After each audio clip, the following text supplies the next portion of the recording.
মাযহাব তো চারটাই সহি, তাহলে এক মাযহাবের অনুসারী ব্যক্তি অন্য মাযহাবের কোন মাসালা গ্রহণ করলে সহি হবে না কেন? ভাইরা আমার, কোন ব্যক্তি তিনি যদি কোরআন এবং হাদিসের দলিলের ধার বিবেচনা করতে পারেন, এই মাপের ব্যক্তি হন, তাহলে তিনি বিশেষ কোন মাসআলার ক্ষেত্রে অন্য কোন মাসআলার, অন্য কোন ফিকহের, অন্য কোন মাযহাবের মতের উপরে তিনি আমল করছেন। অনেক ইমামরা আছেন এরকম, অনেক বড় বড় ইমামরা এরকম করেছেন। বিচ্ছিন্ন কোন বিষয়, সেটা প্রতি মানুষকে আহ্বান করছেন না সমাজে বিশৃঙ্খলা ভয়ে, কিন্তু নিজে আমল করছেন। কিন্তু সাধারণ মানুষ যদি এভাবে বেছে বেছে আমল করার রাস্তা গ্রহণ করে নেয়, তখন সে একটা পর্যায়ে প্রবৃত্তির পূজারি হয়ে যাবে। নফসের তাড়নায় সে সুবিধা অনুযায়ী চলবে। আমার কাছে যেমন অনেক সময় মানুষ মাসআলা জিজ্ঞাসা করতে আসে, যদি কেউ 3 তালাক দিয়ে আসছে, এখন 3 তালাকে কি 3 তালাক হয়েছে কিনা এই মাসআলা নিয়ে আসে, আমি বলি আপনি কি আহলে হাদিস নাকি হানাফি?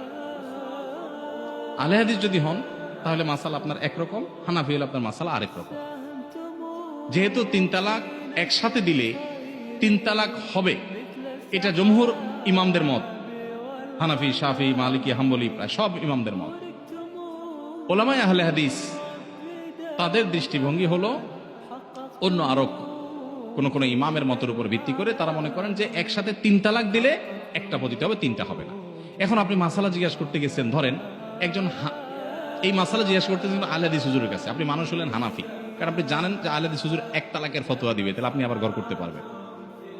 এই চান্স নেওয়ার জন্য আপনি গেলেন, এটা হয় কি হয় না? ঠিক এর বিপরীতটাও হয়। আহলে হাদিস ফ্যামিলির ছেলে মেয়ে হাতে হাত ধরে পালায় বিয়ে করছে, মেয়ের বাবার পারমিশন নাই, খোঁজ খবর নাই, চুরি করে বিয়ে করছে।